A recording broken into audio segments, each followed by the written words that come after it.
এই সূরাটা যে ব্যক্তি রাতের বেলা পড়বে, একটা বর্ণনা এসেছে যে দারিদ্রতা আপনাকে স্পর্শ করবে না ইনশাআল্লাহ। এই যে সুদ খাচ্ছে কি জন্য? টাকার জন্য তো নাকি? টাকা পয়সা ধন দৌলত করবেন, এই তো আপনার উদ্দেশ্য নাকি?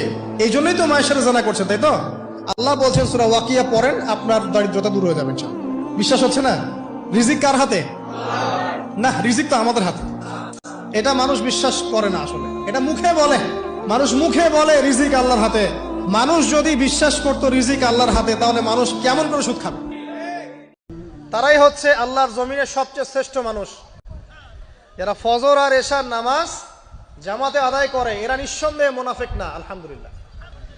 কারণ আল্লাহ নবী বলেছেন, বলেন সাল্লাল্লাহু আলাইহি ওয়াসাল্লাম, মুনাফিকদের উপরে সবচেয়ে ভারী নামাজ হচ্ছে দুইটা। কয়টা? এক হচ্ছে ফজর, আরেকটা কি? এশা। তো 5 ওয়াক্ত নামাজ গুরুত্ব দিব, সবচেয়ে বেশি গুরুত্ব দিবেন কিসে? ফজর এবং এশা।